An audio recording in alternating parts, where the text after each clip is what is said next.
첫 번째 사연입니다. 이 정도면 한국 거 베끼려고 그랬던 거 아니야? 300만 유튜버가 한국에 와서 프랑스와 비교를 하고 있습니다. 그리고 며칠 후 이 프랑스 여성이 찍은 한국 때문에 프랑스가 뒤집어지고 마는데요. 과연 프랑스는 왜 난리가 났는지 함께 알아보러 가실까요? 잠깐 1초 만에 누를 수 있는 좋아요 버튼만 눌러주시면 영상 제작에 큰 힘이 됩니다. 안녕하세요. 저는 프랑스에서 구독자 300만 명을 보유한 유튜브 채널을 운영하고 있는 낸시라고 합니다. 제가 한국 여행을 다녀온 컨텐츠가 프랑스에서 되게 조회수가 많이 터지기도 했고, 한국이 너무 좋았다는 점을 한국인 여러분들께 알려드리고 싶어 이렇게 사연을 보내게 되었습니다. 먼저 제가 어떻게 한국까지 가게 되었는지를 설명드릴게요. 사실 최근 들어 새로운 컨텐츠에 대한 아이디어가 잘 떠오르지 않아서 고민이 많았어요. 머리를 쥐어짜내도 뾰족한 수가 없었죠. 그러던 어느 날 문득 조만간 열리는 파리올림픽이 머릿속에 떠올랐습니다. 저는 이걸 주제로 컨텐츠를 만들면 대박이 날 거라는 직감이 왔어요. 파리올림픽에 대해 프랑스 사람들 사이에서 많은 얘기가 오가고 있었거든요. 특히 생강에 대한 논란이 뜨거웠습니다. 영화에서 보여지는 생강의 모습은 굉장히 로맨틱하고 아름답잖아요. 하지만 프랑스에 사는 사람들은 누구나 알고 있어요. 생강의 물이 엄청나게 더럽고 냄새가 난다는 걸 말이에요. 그런데 생강은 그냥 느낌이 그런 게 아니었어요. 실제로 수질 모니터링 재단에서 분석해봤더니 생강에서는 수영하기에 적합하지 않을 정도로 높은 농도의 대장균과 장구균이 검출되었다고 하더라고요. 정말 똥물이나 다름없는 거죠. 그런데 아니달고라는 이름의 파리시장은 이런 생강에서 올림픽 수영 경기를 치르겠다고 발표했더군요.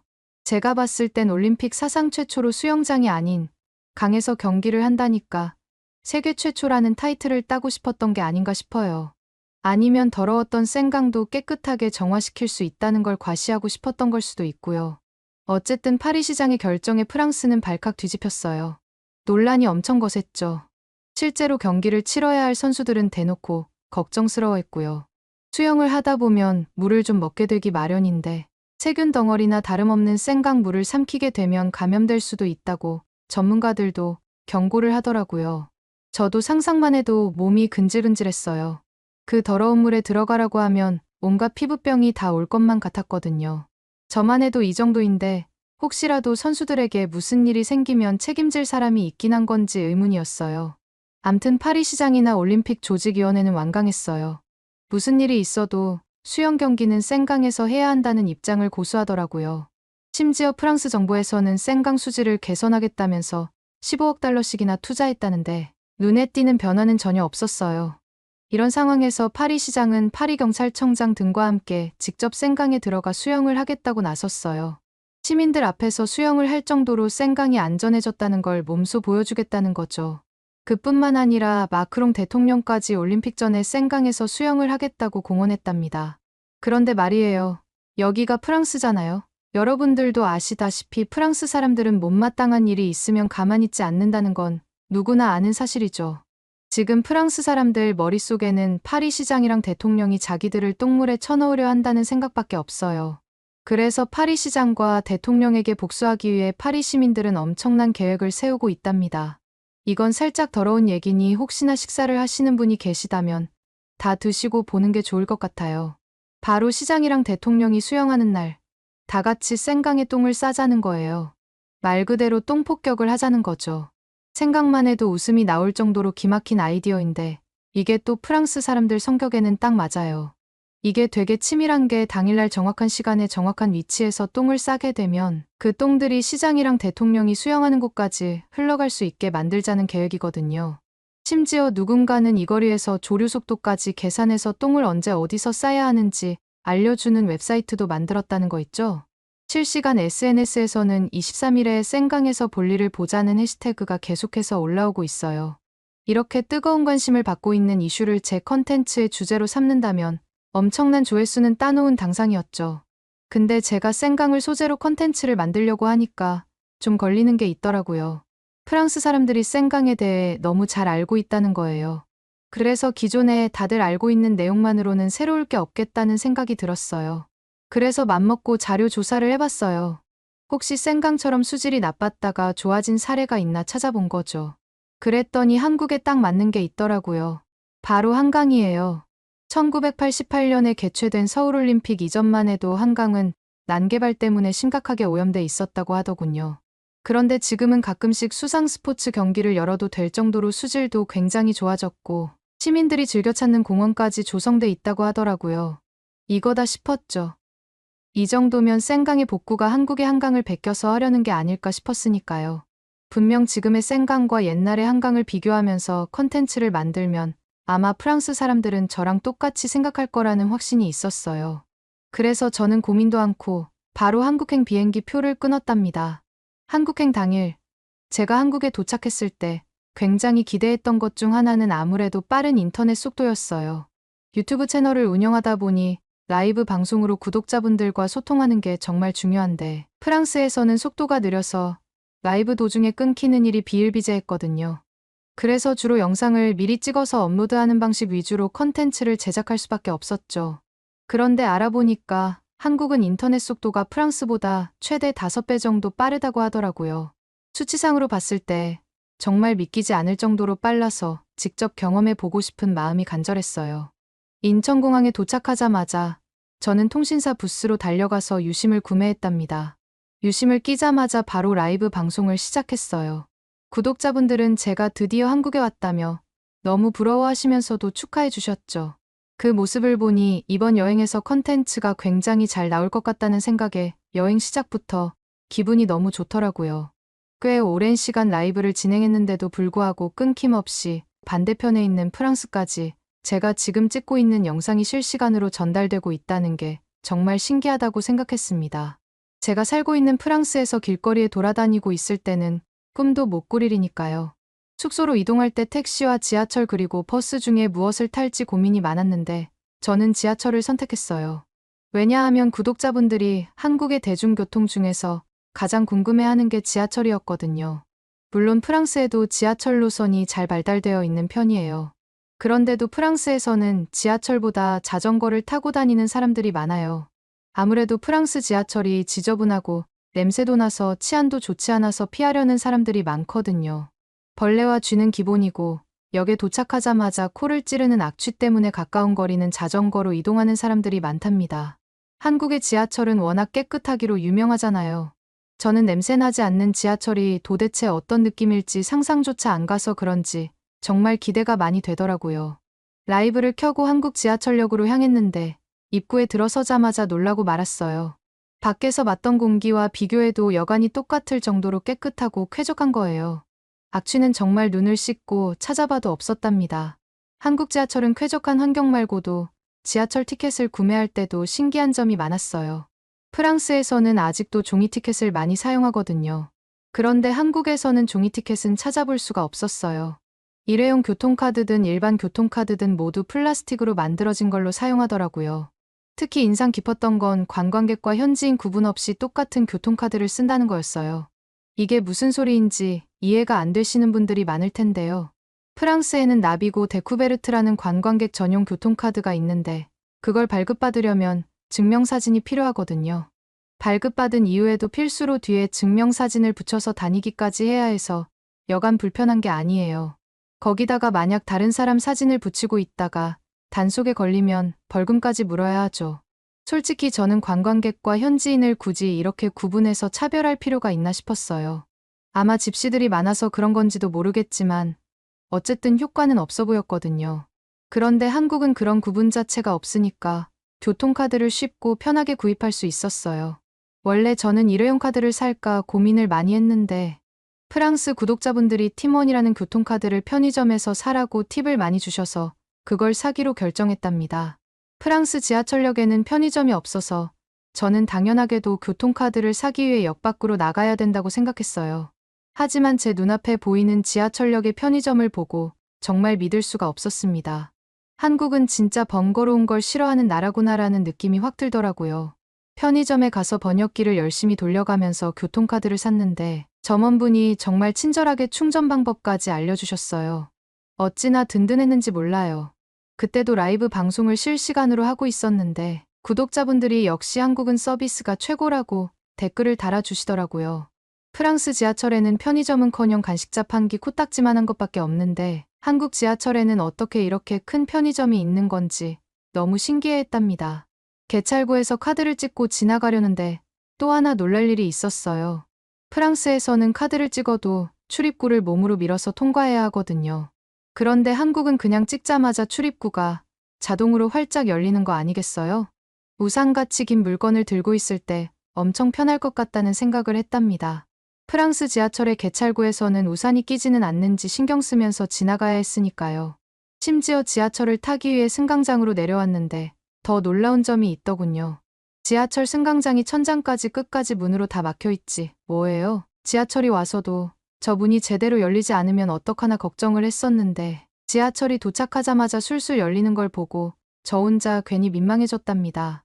이런 시스템이라면 누군가 뛰어내리거나 다른 사람한테 밀려서 선로에 떨어지는 사고는 절대 일어날 수 없겠더라고요. 라이브 방송을 보시던 구독자분들도 간혹 가다가 스크린도어가 설치된 역이 있기는 하지만 이런 식으로 천장 끝까지 설치된 스크린도어는 처음 본다며 깜짝 놀라셨어요. 어떤 분들은 왜 프랑스는 아직 이런 시설을 도입하지 않고 있냐며 화를 내시기도 했죠. 지하철에 오르기 전에 저는 당연히 라이브가 끊길 거라고 생각해서 구독자분들께 다음에 라이브를 틀겠다고 인사를 하고 지하철을 탔어요. 그런데 지하철을 탔는데도 불구하고 계속 영상의 댓글이 실시간으로 달리는 걸 보고 눈을 의심했어요. 설마 한국 지하철은 지하철을 타서도 안에서 인터넷이 되는 건가 하는 의문이 들더라고요. 저는 믿기지가 않아서 구독자분들께 지금 제가 뭐라고 있는지 맞춰보라고 하며 V 표시를 해보고 하트 표시도 해봤는데 댓글로 저의 행동을 하나하나 알려주시는 거예요. 깜짝 놀라지 않을 수 없었습니다. 왜냐하면 프랑스에서는 열차는커녕 지하철역에만 들어가도 통화는 물론이고 데이터도 안 터지거든요. 그런데 제 휴대폰을 보니 지하철 와이파이에 자동으로 연결이 되어 있더군요. 물론 한 번씩 끊길 때도 있었지만 그럴 때는 제 유심 인터넷으로 자동 전환되면서 라이브가 계속 이어지더라고요. 저도 구독자분들도 너무 놀라서 한국은 도대체 어떤 나라길래 지하에서도 이렇게 인터넷이 잘 되는 건지 이해가 안 간다며 계속 신기해했답니다. 구독자분들이랑 소통을 하면서 지하철을 타니 생각보다 금방 숙소에 도착할 수 있었어요. 숙소에 도착한 저는 한국이 어떻게 이렇게까지 프랑스와 다를 수가 있는 건지 믿기지 않아서 얼떨떨하더군요. 숙소에 도착해서 짐 정리를 대충 끝내자마자 저는 구독자분들이 그렇게 궁금해하던 한강공원으로 향했어요. 그런데 전 깜짝 놀랄 수밖에 없었습니다. 한강 옆에 공원이 있다는 건 알고 있었지만 제 상상을 뛰어넘는 엄청 넓은 규모였거든요. 서울 시내 한복판에 이렇게 거대한 공원이 있다는 게 정말 신기했어요. 그것도 그냥 풀밭만 넓게 펼쳐져 있는 게 아니라 자전거 전용 도로가 인도와 구분되게끔 쭉 뻗어 있고 강아지들을 데리고 산책하는 사람들로 가득해서 평화롭기까지 하더라고요. 물론 프랑스 파리에도 생강변에 공원이 있기는 해요. 그런데 그 규모가 한강공원에 비하면 정말 작아 보일 정도예요. 그리고 프랑스 공원에서도 자전거 도로와 인도가 구분되는 경우가 간혹가다 있는데 그건 극히 드문 경우거든요. 대부분의 공원은 자전거 도로가 따로 있는 게 아니라 사람들이랑 자전거가 하나의 길을 같이 써야 해서 사고 위험이 높다고 생각하시면 될 것 같아요. 그뿐만 아니라 생강공원은 시설도 낡고 관리가 잘 안 되어 있어서 위험해 보이기까지 한답니다. 무엇보다 노숙자들이 많다 보니 위험한 상황에 노출될 수도 있죠. 이런 점들을 보면서 한강공원이 생강공원보다 월등히 좋다는 걸 실감했어요. 어떻게 생강이 한강보다 좋은 점이 하나도 보이지 않는 건지 신기할 정도라니까요. 이렇게 멋진 공원을 무료로 이용할 수 있는 서울 시민들이 정말 부러웠습니다. 더 놀라운 점은 한강공원을 지나 한강을 봤는데 한강 자체도 생강과는 비교가 안 될 정도로 컸어요. 이게 진짜 강이 맞는지 믿겨지지가 않더군요. 오히려 바다에 가깝다고 할까요? 제가 나름대로 여러 나라들을 다녀봤지만 이렇게 한강처럼 넓은 강은 본 적이 없었어요. 생강은 한강에 비하면 개울 수준이라고 하더라도 과언이 아니더라고요. 게다가 생강에서 풍기는 악취와 달리 한강에선 전혀 냄새가 나지 않아서 너무 좋았어요. 한강 다리들도 생강 다리들보다 훨씬 더 크고 튼튼해 보이더라고요. 이렇게 한참을 걷다 보니 계속 배에서 꼬르륵 소리가 났고 마침 공원 근처에 편의점이 보여서 들어가 봤습니다. 깔끔하게 정돈된 편의점 안에는 정말 다양한 종류의 라면들이 가득했어요. 무슨 라면들이 있나 살펴보니 어떤 건 컵라면이고 어떤 건 은색 용기에 담긴 라면도 있었습니다. 고민 끝에 예전에 제가 푹 빠져있던 불닭볶음면을 골랐어요. 예전에 불닭볶음면의 맛에 한창 빠져 지내곤 했었거든요. 물론 화장실 갈 때마다 고생은 좀 했답니다. 그래도 불닭볶음면에는 멈출 수 없는 그 중독성 있는 맛이 있잖아요. 그 매운맛을 오랜만에 느껴보고 싶었어요. 불닭볶음면을 들고 결제를 하려고 계산대에 줄을 서고 있는데 앞에 서 있던 사람들이 현금이 아니라 카드로 간편하게 결제를 하고 있더군요. 어떤 사람들은 스마트폰으로 결제를 하기도 했고요. 보통 한국의 대기업에서 만든 핸드폰을 쓰는 경우에는 대부분 스마트폰으로 결제하는 것 같아 보이더군요. 제가 여행하면서 관찰한 건데 한국에서는 어떤 가게를 가든 사람들이 스마트폰이나 카드로만 결제하는 것 같더라고요.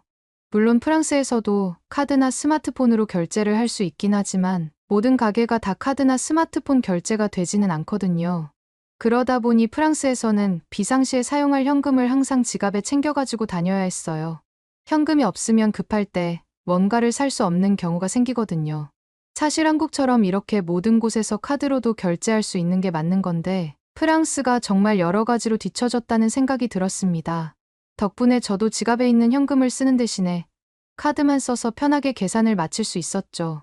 편의점 밖으로 나오는데 굉장히 신기한 광경이 눈에 들어왔어요. 사람들이 기계에다가 은색 용기를 넣고 라면을 끓이고 있었거든요. 너무 신기해서 빤히 쳐다보는데 그 기계는 버튼만 누르면 자동으로 물도 나오고 면도 끓여주는 것 같더군요.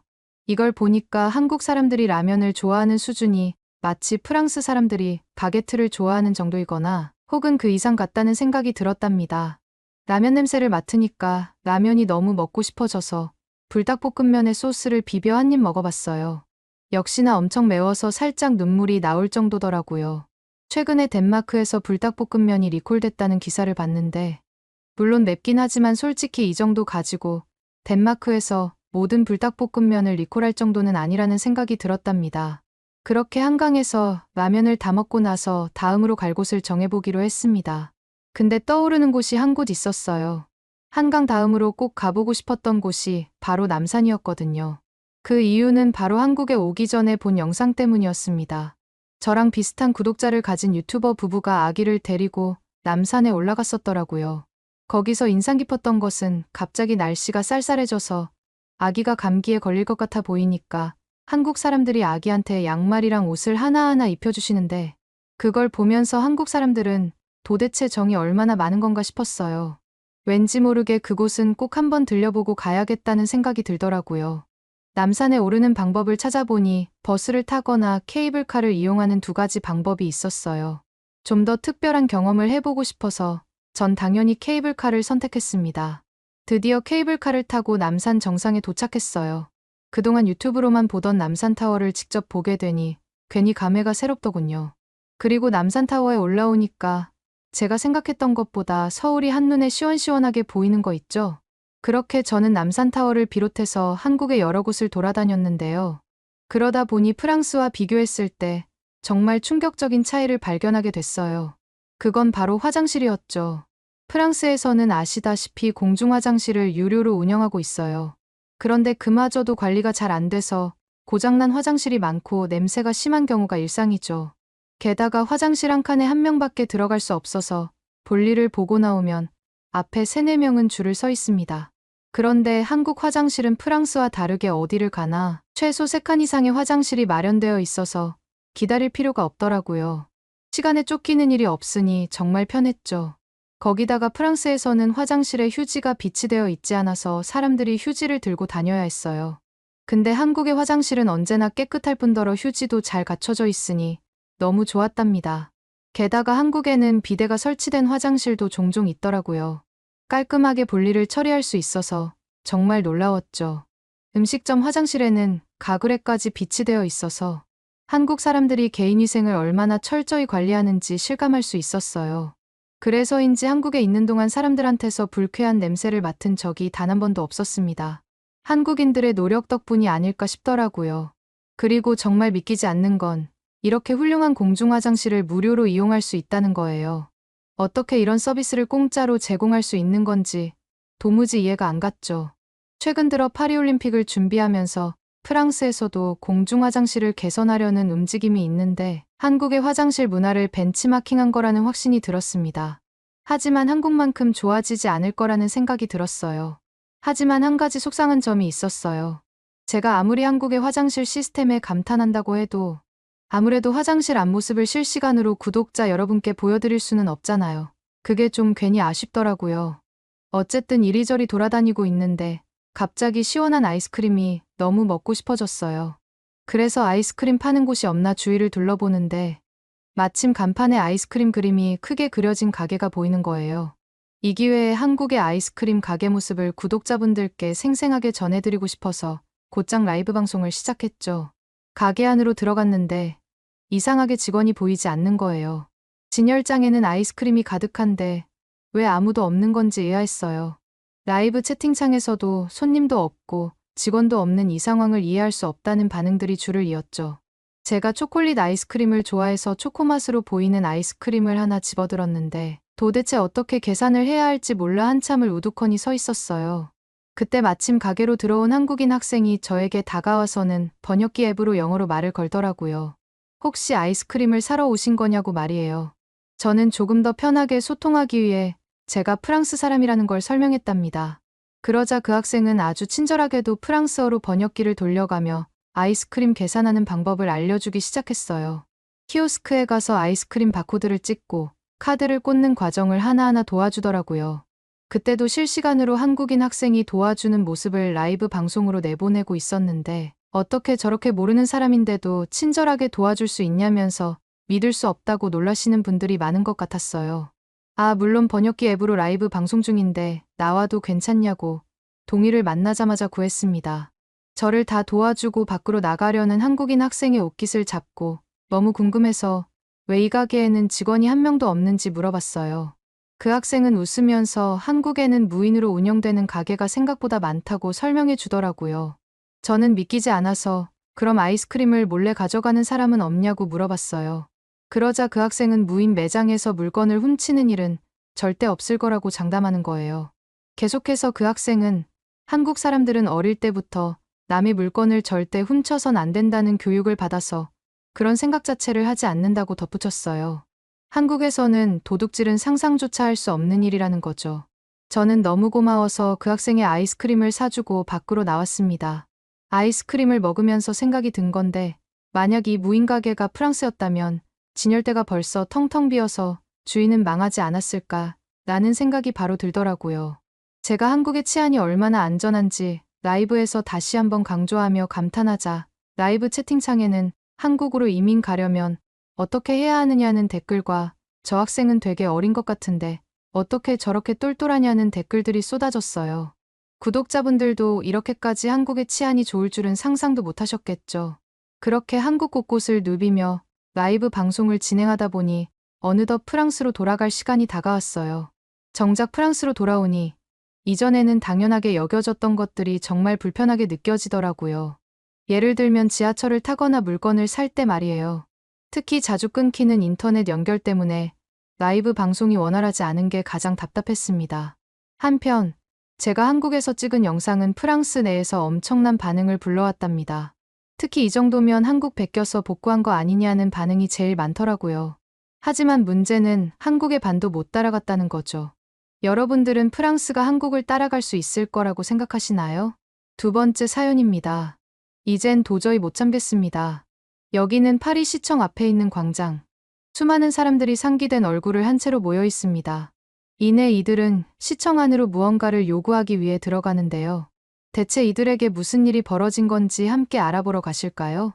안녕하세요. 저는 프랑스에서 20년 동안 숙박업을 운영해온 밀라라고 합니다. 그동안 쉬지 않고 달려오다 보니 어느새 제가 운영하는 호텔 건물이 많이 노후화되었더라고요. 게다가 파리에서 100년 만에 올림픽이 열리면서 관광객들이 엄청나게 오지 않을까 예상이 되어 저희는 올림픽을 구경하러 전 세계에서 몰리는 관광객들을 맞이하기 위해 호텔을 전체적으로 크게 리모델링하기로 마음먹었답니다. 그렇게 마음먹고 나서 보니 리모델링을 어떤 식으로 해야 할지 고민이 많이 되더라고요. 그래서 같은 유럽 안에 있는 호텔들의 인테리어는 물론이고 미국, 한국, 일본 등 다양한 나라의 호텔 인테리어도 참고하면서 남편이랑 상의를 많이 했어요. 그런데 남편은 자꾸 기존처럼 프랑스에서 주로 하는 전통적인 인테리어 스타일을 따라가자고 하더라고요. 솔직히 저는 그러고 싶지 않았어요. 전통적인 인테리어를 따라가면 무난할 수는 있어도 큰 돈을 들여서 하는 건데 별 의미가 없다는 생각이 들었거든요.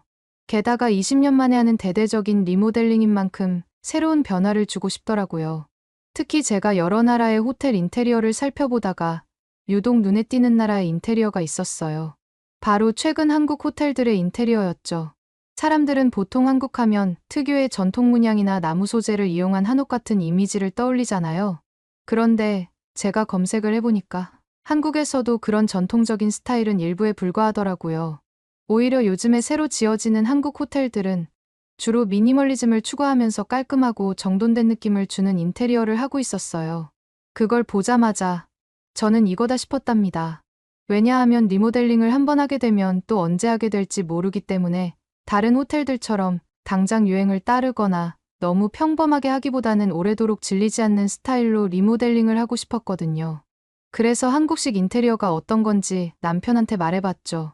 그랬더니 남편이 처음에는 그냥 무난하게 하지 왜 굳이 머나먼 한국에서나 통하는 인테리어를 도전하려고 하는 거냐면서 반대하더라고요. 그런데 제가 한국식 인테리어에 대해 설명을 천천히 해주면서 사진도 보여주니 오히려 이런 모던하고 심플한 스타일이 장기적으로 봤을 때는 더 나을 수 있겠다면서 설득이 되었답니다. 그렇게 결국 남편도 한국식 인테리어를 참고해서 호텔 리모델링을 진행하는데 동의를 했어요. 그렇게 리모델링 계획을 세우고 보니 한 6개월 정도는 호텔 운영을 멈춰야 할 것 같아 보였습니다. 그런데 남편이 갑자기 저한테 진지하게 할 말이 있다고 하더라고요. 그래서 무슨 말을 하려고 하는 건가 싶어서 들어봤는데 저는 남편의 입에서 나온 말을 듣고 깜짝 놀랄 수밖에 없었습니다. 남편이 20년 동안 호텔 운영하랴, 딸 끌로에 키우랴 바쁘게 살다 보니 그동안 맘 편하게 외출해 본 적이 거의 없지 않냐면서 이번 리모델링을 계기로 끌로에랑 마음 편하게 해외여행이라도 좀 오랫동안 다녀왔으면 좋겠다는 거 있죠? 그러면서 그 사이에 리모델링이 어떻게 진행되는지도 혼자 파리에 남아서 잘 지켜보겠다고 하더군요. 저는 생각지도 못한 남편의 배려에 너무 감동받아서 그 자리에서 바로 끌어안고 말았어요. 그리고 그날 저녁에 다 같이 저녁 식사를 하면서 끌로에한테 혹시 가고 싶은 여행지가 있는지를 물어봤답니다. 하지만 저는 사실 끌로에가 어디를 가고 싶다고 대답할지 이미 알고 있었어요. 왜냐하면 끌로에가 대학교를 입학하고 나서부터 한국 문화에 푹 빠져 있었거든요. 매일같이 저한테 와서는 한국처럼 멋진 나라가 없다면서 프랑스도 이제 한국을 좀 닮아야 한다고 말하더라고요. 대학에 입학하고 나서는 아예 한국어 동아리까지 들어갔다니까요. 사실 작년부터는 끌로에가 BTS에 꽂혀서 매 방학 때마다 한국 여행을 제발 보내달라면서 조르고 또 졸랐었어요. 하지만 그때는 여건이 안 돼서 매번 보내주질 못하다 보니 마음이 너무 아팠답니다. 그럴 때마다 못난 부모가 된 것 같아 미안하더라고요. 그래서 이번에는 꼭 데리고 가주고 싶었어요. 제가 끌로에한테 어디로 가고 싶냐고 물어보자마자 끌로에는 단 1초의 망설임도 없이 한국으로 당장 떠나고 싶다면서 눈을 반짝이면서 말하더라고요. 게다가 딱 한 번만 한국에 가게 해주면 공부를 꼭 열심히 해서 장학금도 받을 테니까 딱 한 번만 한국으로 가자는 거 있죠? 그러면서 저한테 팔짱을 끼면서 애교를 부리는데 어찌나 귀여웠는지 모른답니다.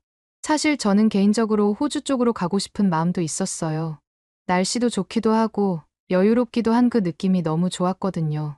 그런데 끌로에가 이렇게까지 한국을 가고 싶어 하는데 어떻게 재고집을 부릴 수 있겠어요. 게다가 요즘 한국식 인테리어를 찾아보면서 한국이 생각보다 깔끔하고 멋진 나라라는 걸 알게 되었거든요. 솔직히 한번 가보고 싶을 정도로 관심이 생기기도 했고요. 한국어까지 배운 딸과 함께 여행을 간다면 더 즐겁고 편할 것 같았어요. 그렇게 저희 모녀는 설레는 마음을 안고 끌로에의 방학 시즌에 맞춰 한국행 항공권을 예매했답니다. 그리고 한국에 오자마자 인천공항에 도착했어요. 그런데 인천공항에 들어서니 생각한 것보다 공항이 넓어서 살짝 당황스럽더라고요. 그래도 다행히 인천공항 안에 설치된 표지판이나 안내판들을 보니 다국어로 표기가 되어 있는 덕분에 큰 어려움 없이 입국장 밖으로 나갈 수 있었답니다.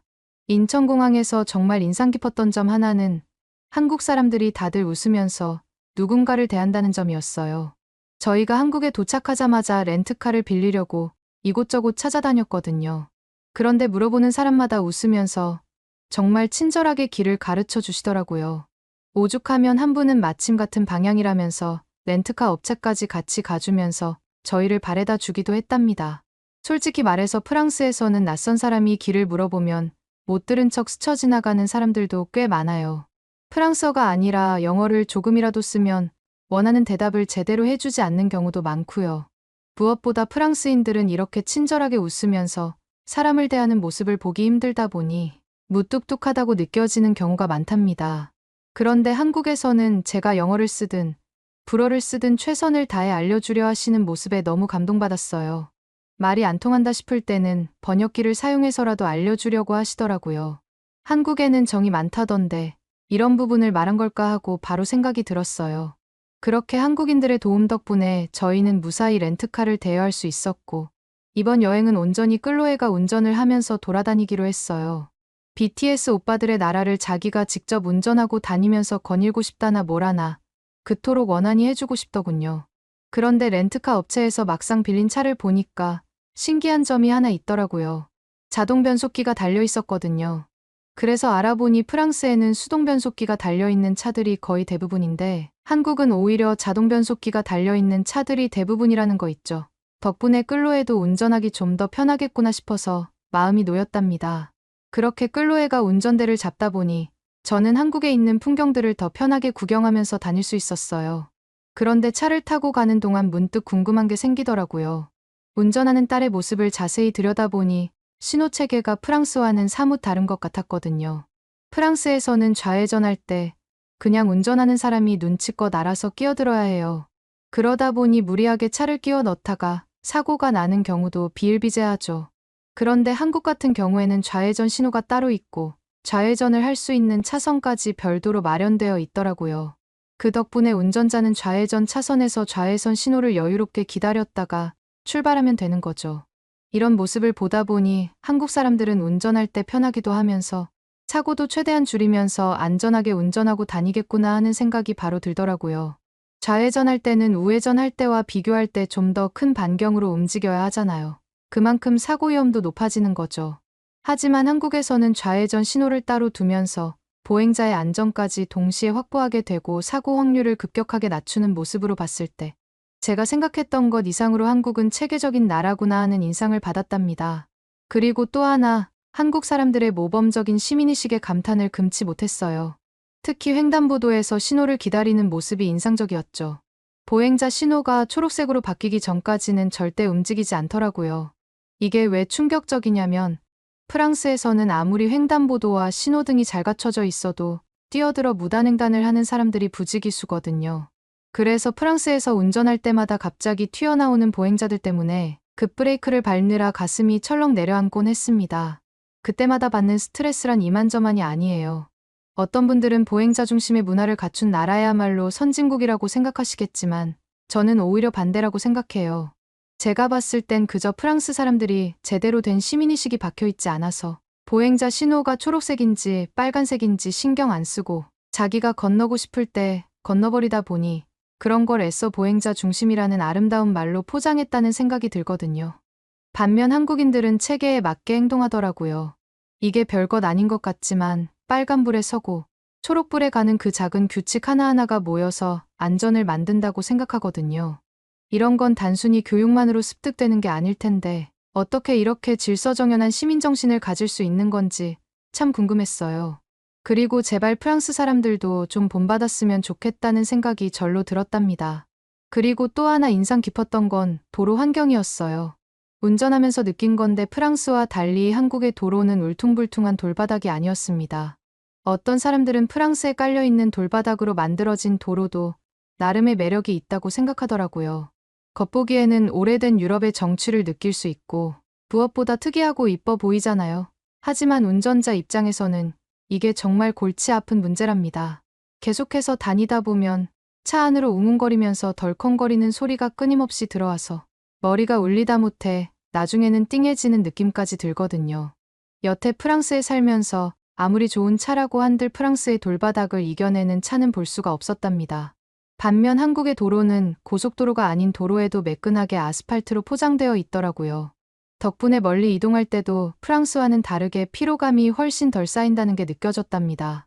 이런 건 프랑스가 한국을 보고 좀 배웠으면 좋겠다는 생각이 들더군요. 그렇게 차를 타고 도착한 여행의 첫 코스는 클로에가 그토록 노래를 부르던 BTS의 팝업 스토어가 있는 백화점이었어요. 그런데 백화점 주차장에 들어서자마자 특이한 광경이 눈에 들어오더라고요. 천장에 이상한 빨간색과 초록색으로 이루어진 불빛들이 붙어 있는 거 있죠. 처음에는 도대체 저게 뭘까 생각을 해봤는데 잠시 후에 그 비밀을 알아낼 수 있었답니다. 초록색으로 들어와 있던 주차장 자리에 누군가 주차를 하니까 그제서야 빨간색으로 바뀌더라고요. 주차장을 차를 타면서 일일이 돌아다닐 필요 없이 초록색이 들어와 있는 곳에 차를 가져가서 주차하면 되는 걸 보면서 굉장히 편리하다고 생각했습니다.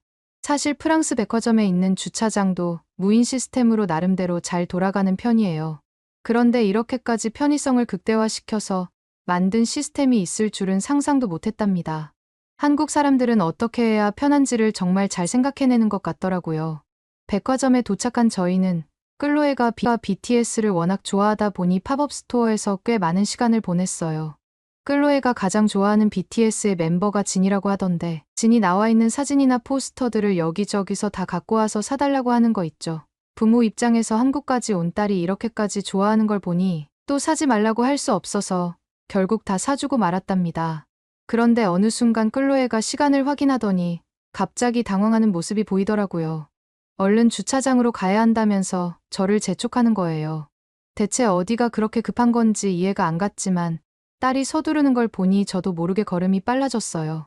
왜 이렇게 급하게 움직이냐고 물어보니 클로에는 말을 흐리면서 어딘가에 예약을 했다는 말만 하고는 어디를 예약한 건지는 전혀 얘기해주지 않더라고요.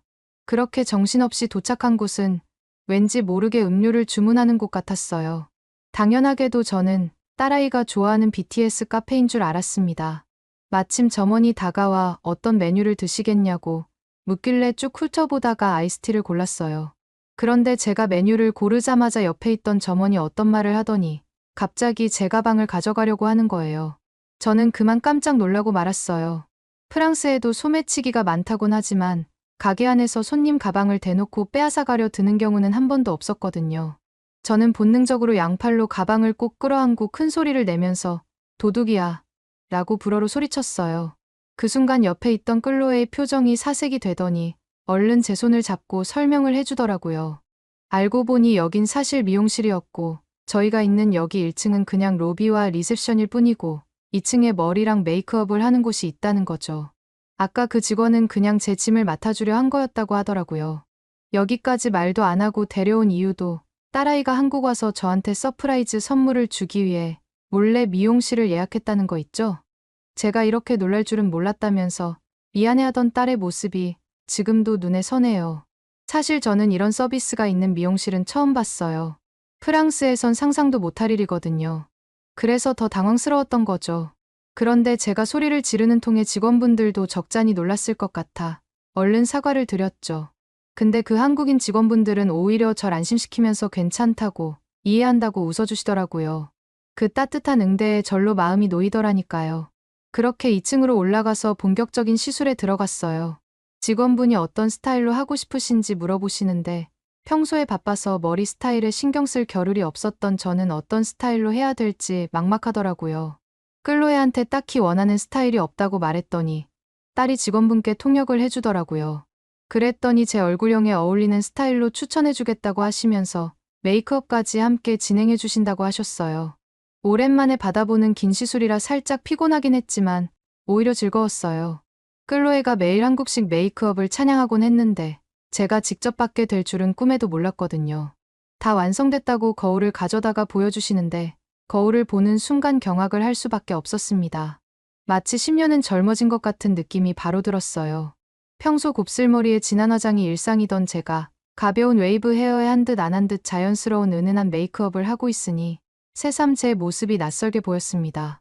제가 봐도 이 모습이 맘에 들었으니 클로에가 그토록 한국 메이크업을 사랑하는 이유를 알 것 같더라고요. 슬쩍 딸에게 제 모습을 보여줬더니 클로에가 갑자기 울음을 터뜨리는 게 아니겠어요? 설마 제가 너무 이상해 보여서 부끄러워서 그러나 싶었죠. 그래서 울지 말라고 달래봤더니 엄마가 이렇게 꾸민 모습이 처음이라 감동받았다고 하면서 엉엉 울고 있더라고요. 그러면서 엄마가 호텔 일에 바빠서 자신을 가꿀 시간이 없었는데 앞으로는 가끔 이런 시간을 가지면 좋겠다고 말해줬어요. 저도 그 말을 들으니 괜히 울컥해지더군요. 앞으로 끌로의 말처럼 지금부터라도 가끔씩은 제 자신을 꾸미고 다녀야겠다고 생각했답니다. 마무리를 하고 밖으로 나왔는데 미친 듯이 배가 고프기 시작했어요. 한국에 도착한 후로 밥 한 끼 제대로 못 먹었더니 허기가 져서 어질어질하더라고요. 그래서 끌로에게 어디 가서 뭐라도 좀 먹으면 안 되냐고 물어봤습니다. 그랬더니 끌로에가 한국에서 굉장히 유명한 K-바베큐 집이 있다면서 거기 미리 예약해뒀다고 하더라고요. 같이 가서 맛있는 걸 먹자면서 신나게 말하는데 그렇게 기분이 좋았답니다. 사실 K-뷰티, K-드라마, K-팝 등 K가 들어간 단어가 너무 많아서 헷갈리기도 했지만 딸이 맛있는 곳에 예약했다니 별 걱정 없이 끌로에를 따라갔죠. 끌로에가 설명해 주길 여기서 구운 돼지고기를 파는데 프랑스에서 굽는 것과 다르게 숯불에서 구워서 맛이 굉장히 좋다고 했어요. 심지어 프랑스 내 사람들 사이에서도 소문난 곳이라는 거 있죠? 식당에 도착해 자리에 앉자마자 끌로에가 메뉴를 시켰어요. 그런데 깜짝 놀랄 일이 생겼죠. 우리가 시킨 메뉴가 나오기도 전에 반찬이라는 게 한상 가득 차려지기 시작한 거예요. 하나하나 세어보니 좋기 10가지는 넘어 보이더라고요. 돼지고기만 시켰는데 왜 이렇게 다른 메뉴들이 나오는지 끌로에에게 물어봤죠. 그랬더니 웃으면서 한국에서는 메인 요리를 시키면 이렇게 곁들여 나오는 반찬이 많다고 설명해 주더라고요. 특히 여기 식당은 다른 한국 식당과 비교해도 반찬 가짓수가 더 많기로 유명하다는 거 있죠. 게다가 식당 직원이 저희에게 뭐라고 말을 하던데 끌로의 말로는 반찬이 부족하면 더 갖다 드릴 테니 말해달라고 했다더라고요. 제가 깜짝 놀라서 그럼 이 반찬들이 모두 무한리필이냐고 물었더니 끌로에가 그렇게 생각하면 이해하기 쉬울 거라고 말했습니다. 그러면서 곧 저희가 주문한 돼지고기가 나올 테니 조금만 기다리면 될 것 같다고 하더군요. 그렇게 잠깐 기다리니까 드디어 메인 요리인 삼겹살이 나왔고 저는 그걸 보면서 또 한 번 놀라지 않을 수 없었어요.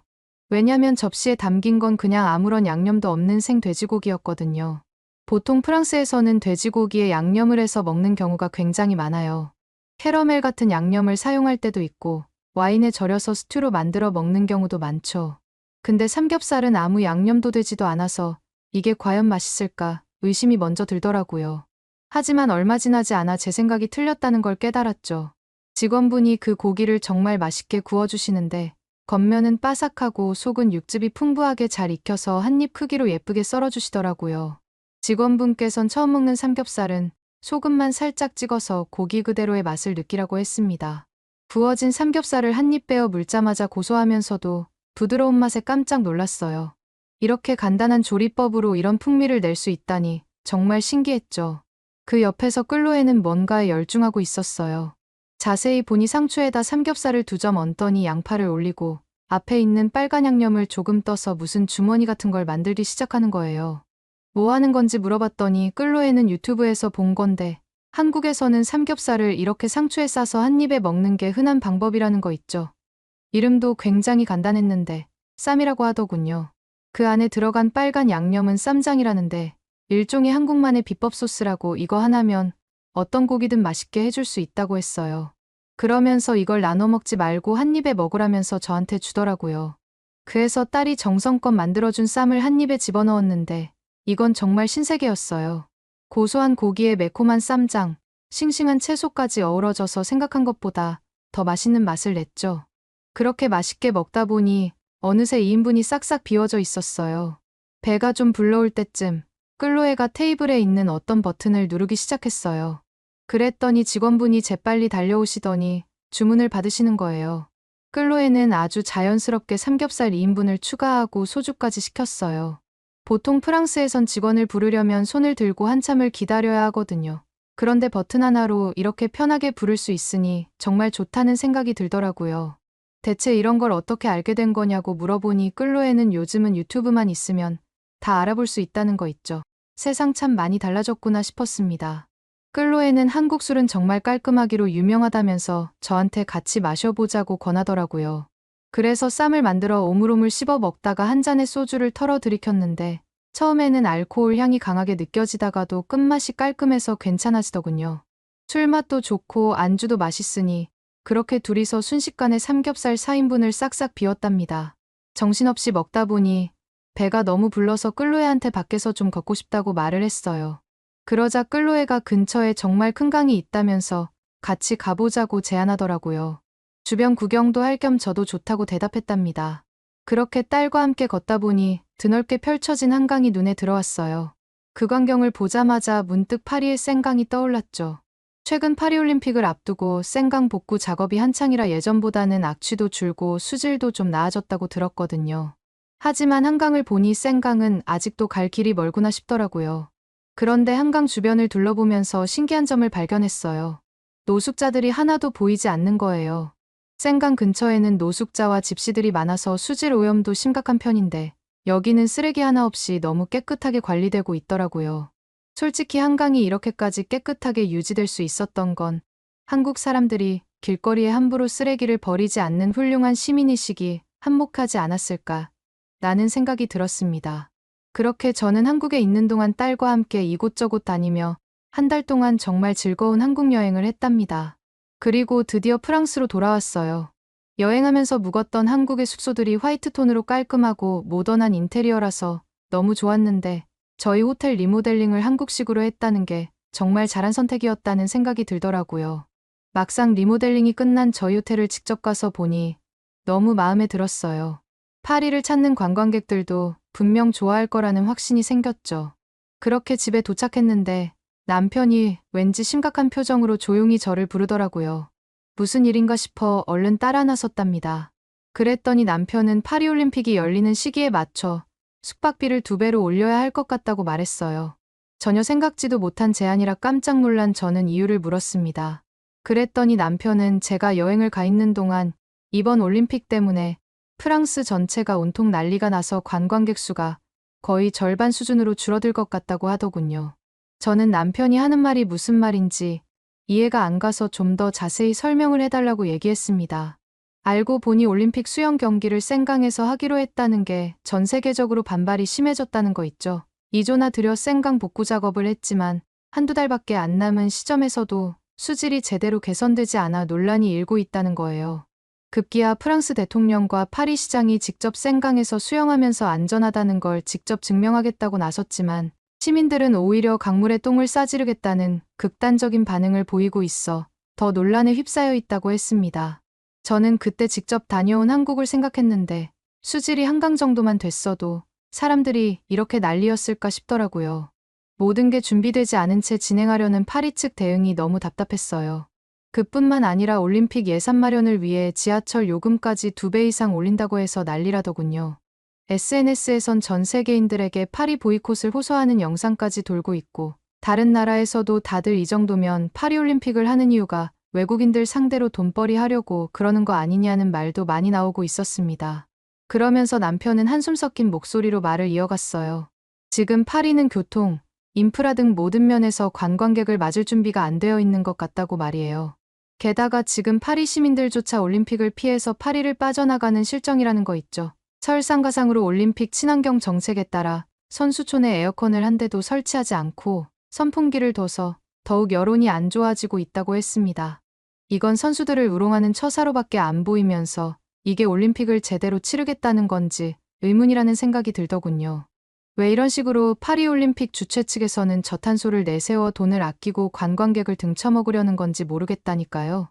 남편 말대로 이렇게 관광객 수가 적어진다면 저희 호텔에서도 리모델링 비용이나마 건져야 할 테니 숙박비를 2배 정도는 올려야 할 텐데 솔직히 저는 제가 한국에 가 있는 동안 파리가 이 지경이 되도록 나빠질 줄은 꿈에도 몰랐어요. 한국에 있는 동안 올림픽이라는 특수한 상황을 믿고 호텔 리모델링을 강행한 건데 이제 와선 너무 후회되더라고요. 남편의 말을 듣고 많은 생각이 들었죠. 사실 숙박비를 올리는 것 말고 반대로 리모델링 기념 할인 행사를 열까 고민도 했었어요. 하지만 예전에 저가 정책을 펼쳤다가 중국인 진상 관광객들이 몰려와 엄청난 피해를 봤던 기억이 있어서 선뜻 가격을 내리기가 망설여지더라고요. 객실이 쓰레기로 뒤덮이고 침대엔 음료수며 와인이 쏟아져 엉망이 된 그때의 악몽 같은 경험을 다시 겪을 바에는 그냥 적은 수의 손님만 받자는 쪽으로 마음이 바뀌었답니다. 프랑스도 한국처럼 잘 갖춰진 인프라만 있었다면 관광객이 아무리 많이 와도 문제없이 수용할 수 있었을 텐데 준비 기간이 넉넉했음에도 불구하고 한 달을 앞둔 지금까지 올림픽 준비가 다 되지 않은 프랑스가 답답하기만 했어요. 이런 와중에 파리 시민들은 도시를 빠져나가고 있고 관광객마저 기대만큼 찾아오지 않는다면 저희 호텔이 파산할지도 모른다는 생각에 요즘은 불안해서 잠도 못 이룬답니다. 그 와중에 파리시 관광 담당 부시장은 호텔업체들에게 가격을 너무 올리지 말라는 얘기까지 한 거 있죠. 저희뿐만 아니라 다른 주변에 있는 호텔들도 워낙 힘들어서 업주들끼리 파리시청으로 내일 당장 따지러 갈 생각인데 과연 파리올림픽 무사히 치러질 수 있을까요? 세 번째 사연입니다. 절대로 오지 마세요. 모든 걸 취소하세요. 비행기와 숙소 그리고 경기 티켓까지 모조리 전부 다요. 여기는 프랑스 파리의 평범한 가정집. 한 소녀가 카메라 앞에서 심각한 표정으로 사람들에게 프랑스 파리에서 열리는 파리올림픽에 오지 말라며 경고를 하고 있는데요. 대체 이 소녀가 무슨 이유로 이렇게 올림픽 때문에 파리에 오지 말라고 경고하는 건지 함께 알아보러 가실까요? 안녕하세요. 저는 프랑스에서 유명한 SNS 인플루언서로 활동 중인 엘로디라고 합니다.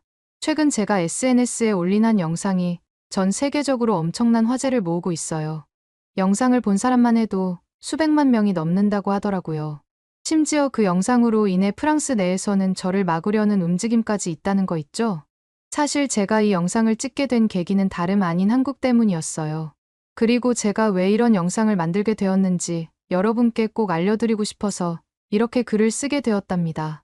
만약 제가 한국에서 그런 경험을 하지 않았더라면 절대로 이런 영상을 만들지 않았을 거예요. 사실 저는 몇 년 사이에 한국이라는 나라에 엄청난 관심이 생겼어요. 인플루언서로 활동하다 보니 유행에 굉장히 민감할 수밖에 없는데 어느 순간부터 프랑스에서는 다들 한국 관련 영상만 올리기 시작하더라고요. 게다가 한국 관련 영상만 올라왔다 하면 조회수가 어마어마하게 나오기도 했고 말이죠. 아마 그때가 정확히 오징어 게임이 넷플릭스에 공개되었을 때부터였을 거예요. 그때 당시에는 번화가에 나가기만 하면 새로 오픈한 오징어 게임 팝업 스토어 앞에서 몇 시간 동안 줄 서는 걸 마다했고 그렇게 팝업 스토어에 들어간 사람들이 딱지치기를 하거나 설탕 뽑기를 했으니까요. 그래서 그때부터 저도 자연스럽게 한국이라는 유행에 올라타야겠다고 마음먹게 되었답니다. 물론 요즘 한국이 전 세계적으로 유명하다는 건 누구나 아는 사실이지만 그 중에서도 프랑스만큼 한국에 관심을 가진 나라도 없을 거예요. 그건 제가 확실히 장담할 수 있어요. 그렇게 저도 한국 열풍에 동참하기 위해 K-뷰티 메이크업을 따라 해보기도 하고 K-팝 댄스도 배워보고 노래도 불러보면서 영상을 올리기 시작했어요. 그랬더니 생각보다 훨씬 더 많은 분들이 제 영상에 관심을 가져주셨고 덕분에 비교적 빠른 시간 안에 인기 인플루언서로 자리 잡을 수 있었죠. 그러던 어느 날 제 생일이 다가왔어요. 그날따라 남자친구가 과연 어떤 선물을 줄지 너무나 기대가 되더라고요. 제가 인플루언서로 자리 잡고 나서 처음으로 맞이한 생일이었으니까요. 제가 한국 덕분에 프랑스에서 인플루언서로 자리 잡을 수 있었다는 걸 의식했는지 남자친구는 요즘 파리에서 오페라라는 지역 근처에 예약하기 힘든 유명한 식당을 예약했더라고요. 여기에서 고추장 불고기라는 음식을 먹었는데 기념일에 자주 먹던 스테이크와 비교했을 때 자극적인 맛을 좋아하는 제 입맛에 훨씬 더 맞는 요리라서 정말 만족스러웠답니다. 밥과 된장찌개까지 나오던데 어떻게 이렇게 말도 안 되게 잘 어울리는 조합을 만들어낸 건지 한국인들이 참 대단하게 느껴지더라고요. 남자친구는 그뿐만 아니라 예쁜 꽃다발에 케이크까지 준비해온 거 있죠? 그런데 이상하게도 막상 선물은 주지 않는 거예요. 완벽했던 생일 데이트를 마무리 짓고 집에 데려다 줄 때까지도 선물은 없었어요. 물론 식당을 예약하고 꽃다발과 케이크를 주는 것도 선물이라고 생각하실 수 있겠지만 매년 제 취향을 저격하는 선물을 따로 줘서 감동을 안겨주던 남자친구였거든요. 다른 분들이 보시면 유치해 보일 수도 있겠지만 생일날 정작 기대했던 게 빠지니 삐지기 일보 직전이었답니다. 이번에 삐지면 한 달 동안은 삐진 상태로 있어야겠다는 마음까지 들 정도로 말이에요. 그래서 남자친구에게 툴툴거리기 시작했죠. 그런데 그날따라 남자친구의 태도가 평소와 달랐어요. 보통 같으면 제가 조금만 삐져도 바로 풀어주려고 애쓰는데 이번에는 딱히 풀어주지도 않고 아무 말 없이 묵묵하게 집까지 데려다 주더라고요. 이 사람이 왜 이러나 싶어서 이상하다는 생각을 하면서 집에 도착했는데 갑자기 남자친구가 저더러 짐을 싸라는 거예요. 무슨 말인지 이해가 안 돼서 따지려고 하는데 남자친구는 비행기 티켓 2장을 내밀며 내일 당장 떠나야 한다고 하는 거 아니겠어요? 도대체 무슨 일인지 물어보니 남자친구가 하는 말이 매일같이 한국에 실제로 가보고 싶다고 노래를 부르길래 깜짝 선물로 한국행 티켓을 준비했어. 라는 거예요. 전혀 생각하지도 못한 선물에 너무 감동받아서 남자친구를 꼭 껴안고 난리가 났죠. 그러면서 솔직히 좀 눈물도 나더라고요. 집에 도착하자마자 남자친구가 짐을 싸라고 했을 때 저보고 이 집에서 나가라는 뜻인 건가 싶은 생각도 들었거든요. 그런데 이렇게 저를 위한 깜짝 이벤트일 줄이야. 너무 기쁜 거 있죠? 그렇게 팔짝팔짝 뛰면서 방으로 뛰어들어가서 짐을 싸기 시작했답니다. 그렇게 저는 설레는 마음에 짐을 싸느라 한숨도 못 자고 한국행 비행기에 올랐습니다. 꿈에 그리던 한국 여행을 드디어 떠나게 되었는데도 하도 피곤해서 그런지 비행기에서는 바로 골아떨어지게 되더라고요. 그렇게 인천공항에 도착했는데 인천공항이 제가 생각했던 것보다 규모가 훨씬 큰 것 같아서 깜짝 놀랄 수밖에 없었습니다. 그리고 비행기에서 내렸을 때 날씨가 제가 예상했던 것보다 덥더라고요. 더 얇은 옷들을 가져와야 하나 싶을 정도였답니다. 입국 심사대로 향하는데 앞에 보이는 줄이 정말 끝도 없이 길게만 보이더라고요. 이대로면 한참 기다려야 할 것 같았는데 한국에서의 1분 1초가 소중한 저한테는 한숨만 나오는 상황이었답니다. 그런데 신기하게도 심사관분들이 마치 로봇처럼 빠르고 정확한 동작으로 심사를 진행하시는 거예요. 언제 그랬냐는 듯 줄이 미끄러지듯 빠르게 줄어들더니 어느새 제 차례가 되어 순식간에 입국 심사를 마칠 수 있었답니다. 그렇게 공항에서 빠져나오니 남자친구가 저한테 택시를 탈 건지 지하철을 탈 건지 골라보라고 하더라고요. 그래서 저는 고민 끝에 지하철을 골랐어요. 사실 프랑스에서 장거리 비행을 해서 피곤하다 보니 그냥 택시를 타고 편하게 호텔까지 갈까 싶기도 했는데 지하철이 여러 가지 영상을 찍기에 좋은 소재처럼 느껴지더라고요. 그렇게 남자친구와 함께 공항의 지하로 연결되어 있는 지하철을 타러 가는데 도착하자마자 깜짝 놀랄 수밖에 없었어요. 마치 미래 도시에 온 것 같은 느낌이랄까요? 지하철역 내부가 너무나도 밝고 깨끗하더라고요. 특히나 그때 청소하시는 아주머니가 커다란 물걸레가 달려있는 청소기를 밀면서 바닥 청소를 하고 계셔서 더 그렇게 느껴졌던 것 같아요. 더군다나 제가 살고 있는 파리 지하철은 만들어진 지 오래된 역들이 많아서 한국 지하철처럼 이렇게 깔끔하기보다는 어둡고 우중충해서 늘 불쾌한 기분이 들곤 했거든요. 잊을만 하면 찌릿내가 진동을 하고 벽에는 벌레들이나 심할 때는 쥐도 보여서 역에만 들어가면 찝찝하고 괜히 저한테 달려들까봐 불안했어요. 하지만 한국의 지하철은 아니라서 안에 있는 내내 안심할 수 있었답니다. 그렇게 신기해하면서 핸드폰을 꺼내 역사 내부를 열심히 찍고 있는데 제 눈에 띄는 게 하나 있더라고요. 제가 지하철을 타겠다고 결정했을 때 그 좁은 개찰구를 이 캐리어를 들고 어떻게 통과하지? 라는 생각이 들었거든요. 그런데 개찰구를 실제로 보고 제 걱정이 기우에 불과하다는 걸 깨달았답니다. 휠체어를 타고 있거나 짐이 많은 사람들을 배려해서 넓은 개찰구가 따로 있을 뿐만 아니라 일반 개찰구도 충분히 제가 가지고 있는 캐리어를 끌고 지나가기에 공간이 충분했거든요. 반면 제가 타는 프랑스 지하철 개찰구는 한 사람이 겨우 빠듯하게 지나갈 수 있을 정도로 좁아서 항상 불편했는데 이런 거 보면 진짜 프랑스는 대체 저렇게 불편한 걸 왜 여태까지 방치하는 건가 싶은 거 있죠? 지하철에 타서도 마찬가지였어요. 우선 차량 자체가 프랑스 지하철과 비교되게 너무나 쾌적하고 넓더라고요. 특히 맨 앞칸에 의자가 없는 칸이 있던데 거기가 자전거를 따로 둘 수 있는 공간인 거 있죠. 같은 열차인데도 머리를 어떻게 쓰냐에 따라서 이렇게도 만들 수 있구나 싶었답니다. 반면 제가 사는 프랑스는 어떻냐고요? 프랑스에서도 특정 시간대에는 자전거를 갖고 탈 수 있지만 실제로는 불편한 점이 많답니다. 애초에 프랑스 지하철은 의자부터가 한국의 지하철과는 다르게 마주보도록 설계되어 있어서 자전거는커녕 큰 캐리어 같은 짐이라도 갖고 있으면 복도 쪽에 애매하게 가로막고 있어야 하거든요. 의자 배치가 마주보도록 배치된 것 때문에 불편한 건 이것뿐만이 아니에요. 마주보는 사람과 다리가 부딪히기라도 하면 한 번씩 민망할 때도 있다니까요. 하지만 한국에서는 이렇게 넓은 칸이 있을 뿐만 아니라 의자에 앉을 때도 옆으로 나란히 앉을 수 있어서 앞에 신경 써야 하는 사람이 없다는 게 참 편하게 느껴졌답니다. 그리고 또 좋았던 게 파리 지하철 같은 경우에는 지하철을 타자마자 인터넷은커녕 전화까지도 못 쓰게 되는 경우가 많거든요. 이러면 문제가 누군가와 약속을 잡더라도 만날 때까지는 그 사람이 어디인지를 알 수가 없으니 답답할 때가 한두 번이 아닌데 한국 지하철에서는 무려 무료 와이파이가 설치되어 있더라고요. 게다가 속도도 빵빵하게 잘 나오니 이동하는 내내 지루하지 않게 이동할 수 있었답니다. 그렇게 한참을 촬영에 몰두하고 있는데 저 멀리서 역 이름이 보이기 시작했어요. 문득 내려야 할 역이 다가온다는 사실에 당황했죠. 저는 벌써부터 이리저리 벽을 더듬으며 내리는 배를 찾아 헤맸어요. 그런데 이상하게 벨이 보이지 않는 거예요. 지하철에서 내리려고 저만 이렇게 열심히 배를 찾는 것 같아서 남자친구가 너무 얄미워 등을 찰싹 때렸어요. 남자친구는 무슨 일이냐는 표정으로 저를 불쌍하게 쳐다봤지만 그걸로는 짜증난 저의 기분을 풀 수 없었죠. 그렇게 등짝도 때렸는데도 불구하고 눈치를 못 챈 남자친구한테 이번에는 남자친구의 팔을 잡아 흔들어가면서 하차벨 찾는 걸 도와달라고 조르기 시작했어요. 그런데 남자친구가 한국 지하철은 모든 역에서 멈춘다는 거 아니겠어요?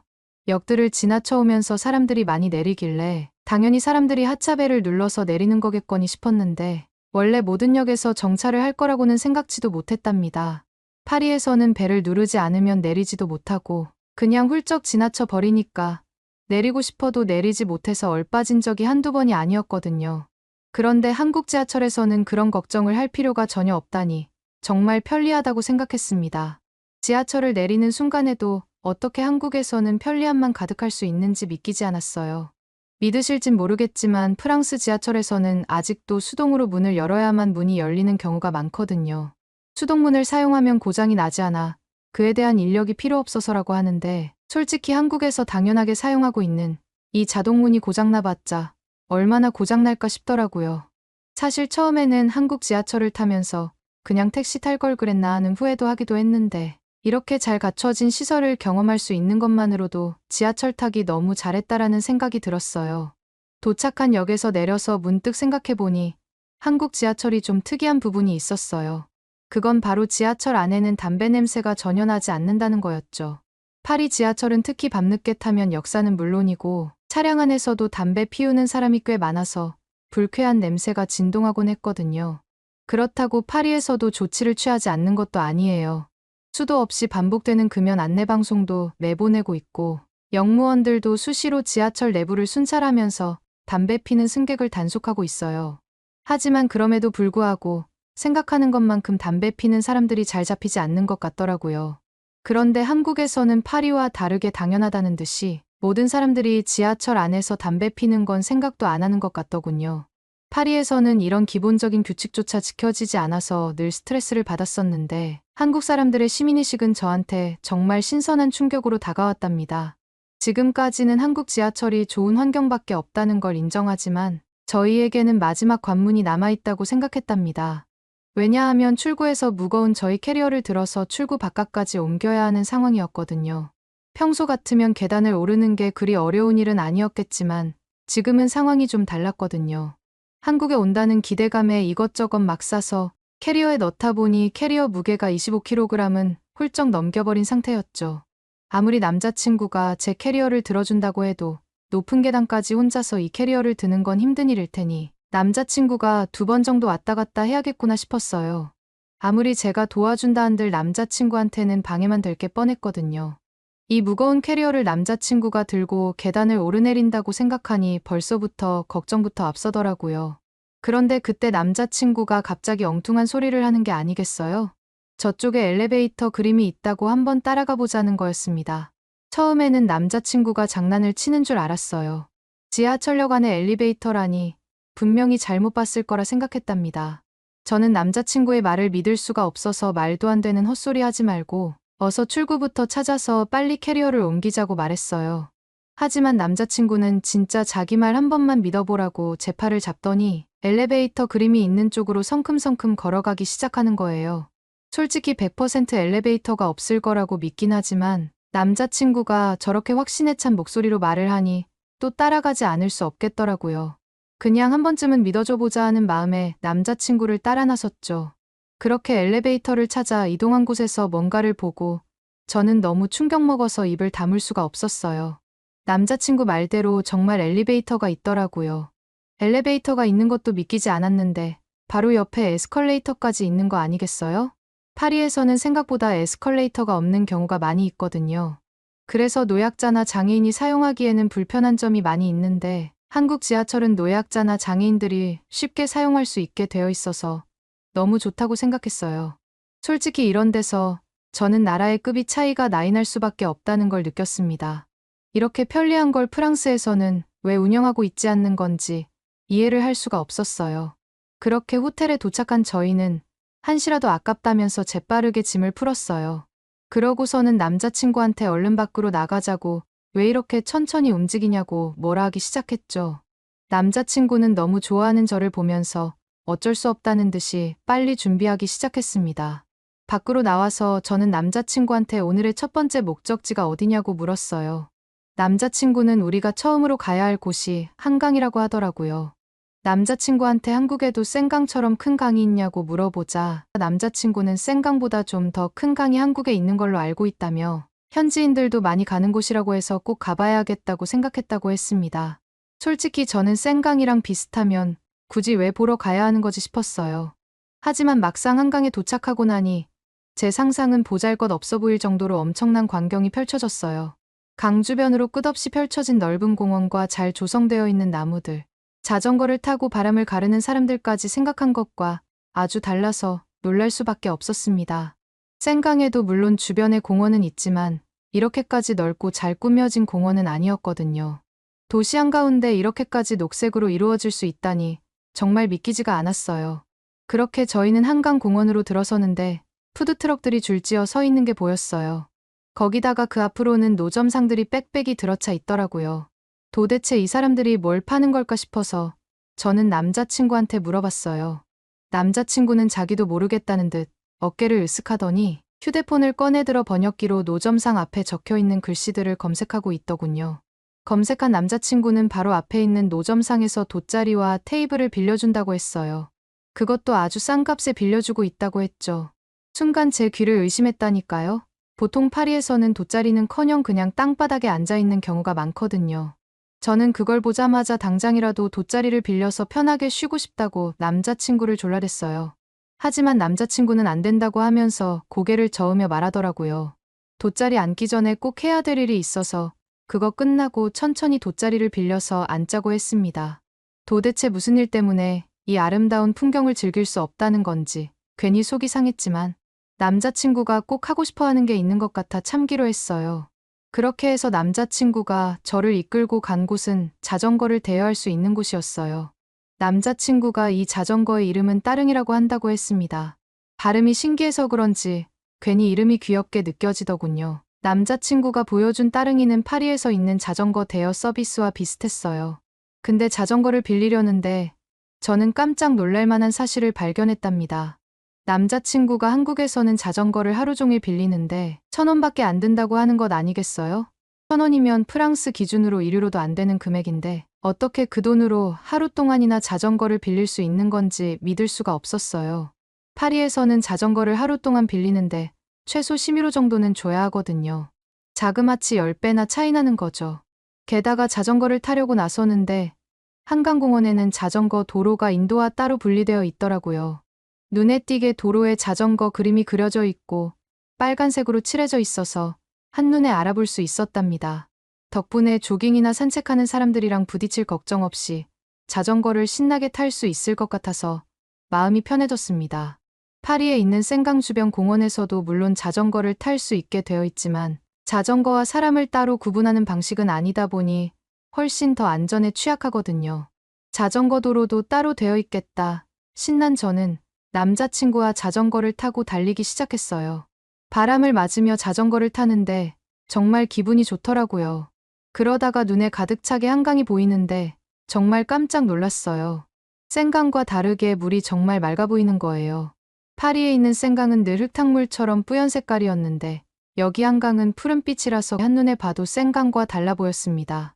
최근에 프랑스에서는 2024년 올림픽 때 센강에서 수영 경기를 하겠다고 했거든요. 근데 도대체 누가 그런 더러운 강물에 들어가고 싶겠어요? 저는 그런 계획을 짠 프랑스가 정말 이해가 안 가더라고요.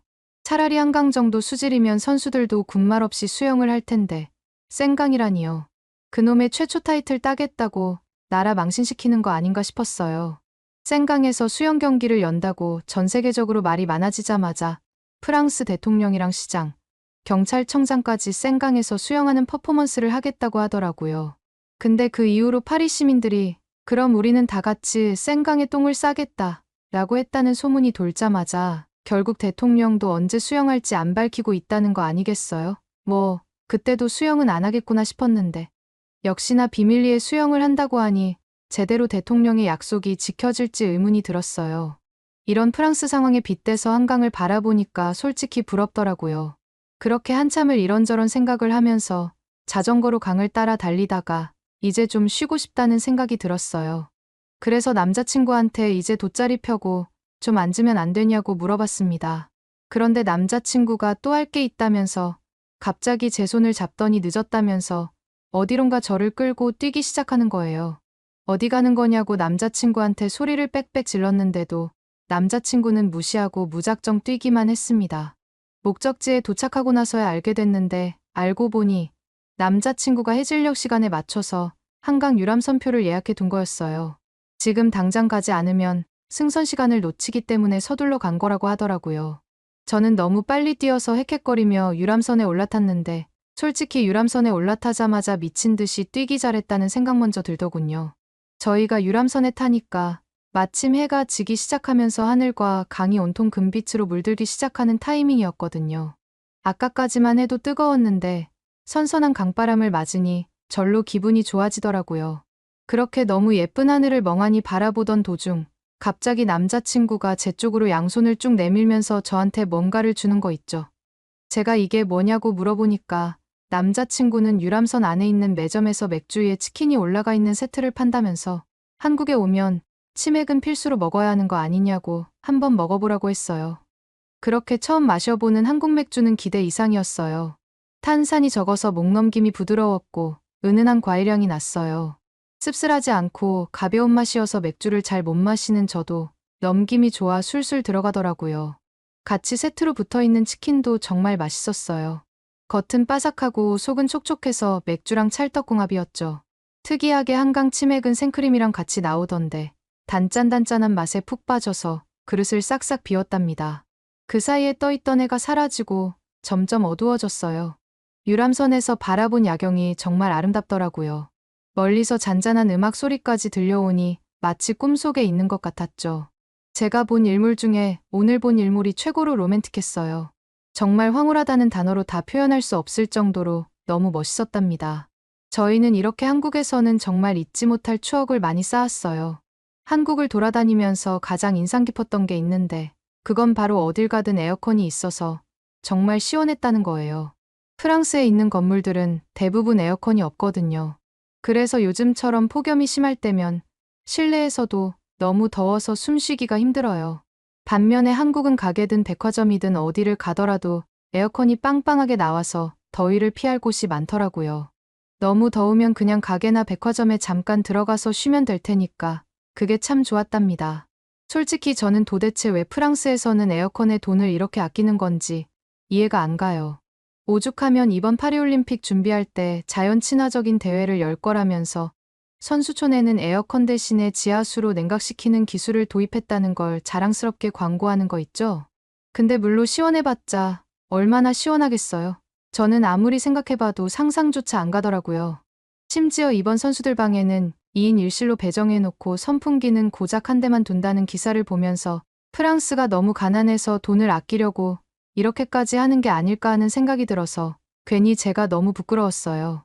입장을 바꿔서 만약 한국이 하계올림픽을 개최했다면 이렇게까지 에어컨을 아끼면서 선수들을 고생시켰을까라는 생각이 바로 들더군요. 말은 그럴듯하게 친환경이라고 하지만 결국 다른 나라에서 온 선수들만 힘들게 하는 거 아니냐고 손가락질이라도 안 받으면 다행이라는 생각을 했답니다. 최근에는 결국 보다 못한 미국이랑 캐나다, 영국, 일본 같은 나라들이 자기네 선수들을 위해서 에어컨을 지원해주겠다고 말했다더라고요. 그런데 이게 말이 되나요? 저탄소를 내세우려면 모든 나라가 다 똑같이 에어컨 사용을 하지 말아야지 어떤 나라는 쓰고 어떤 나라는 못 쓰게 하는 게 제 상식으로는 도저히 이해가 안 됐어요. 나라를 홍보하고 좋은 이미지를 만들기 위해서 올림픽을 개최하는 건데 이렇게 되면 결국 나라 망신을 시키는 게 아닐까 걱정부터 앞서더라고요. 올림픽 경기를 치르면서 에어컨을 지원받은 나라의 선수들이 좋은 성과를 내게 되면 모두 에어컨 덕분에 컨디션 조절을 잘해서 성적이 좋았다는 말도 분명히 나오게 될 거예요. 그럼 프랑스로서는 가운데에 껴서 구설수에 오를 수밖에 없을 텐데 과연 그 상황을 잘 넘어갈 수 있을지도 모르겠네요. 며칠 동안 한국에 와보니까 관광객을 맞이하는 환경이 최소한 이 정도는 되어야 된다는 생각이 들었어요. 프랑스는 아직 관광객을 제대로 받을 준비도 안 되어 있기도 하고 한국이랑 비교하면 한참 부족하거든요. 저는 고민하다가 이런 상태로 올림픽을 치러서 쪽팔릴 바에는 프랑스로 오려는 관광객들을 최대한 줄여보는 게 낫지 않을까 싶은 생각을 하게 되었어요. 물론 남자친구가 절 한국에 데려온 의도는 이게 아니었겠지만 저는 프랑스로 돌아가자마자 당장 프랑스에 오지 말라는 영상을 만들어야겠다는 생각이 들더라고요. 그래서 저는 프랑스에 도착하자마자 열심히 프랑스에 여행하러 오지 말고 다른 나라로 가라는 영상을 만들어서 SNS에 올렸어요. 근데 제가 영상을 올린 지 며칠 되지도 않았는데 조회수가 폭발적으로 늘어나는 거예요. 물론 왜 같은 프랑스 사람이 이런 영상을 만들었냐면서 저한테 메일을 보내서 화내는 사람들도 있었지만 한편으로는 응원해주시는 분들도 생각한 것보다 많았어요. 이 영상은 점점 퍼져나가더니 100만 조회수를 찍어서 이젠 전 세계적인 이슈가 됐다고 하더라고요. 들리는 소문에 의하면 파리올림픽을 준비하는 쪽에서도 제 영상 가지고 난리가 나서 이제라도 계획을 변경해야 한다는 소문이 들린다는데 제가 바라던 결과였기 때문에 괜히 뿌듯했어요. 그러면 에어컨 설치를 기대해 볼 수 있는 거 아닐까요? 아무튼 전 이번 일로 프랑스의 문제점을 널리 알릴 수 있어서 기쁘답니다. 갑자기 궁금한 건데 여러분들은 이런 문제가 있더라도 파리올림픽이 기대되시나요? 오늘의 사연은 어떠셨나요? 오늘의 사연이 마음에 드셨다면 좋아요만 한번 눌러주세요. 1초밖에 안 걸리지만 좋아요를 한번 눌러주시면 더 좋은 사연을 소개해드리는데 큰 힘이 된답니다. 긴 영상 시청해주셔서 감사합니다. 오늘도 행복한 하루 보내세요.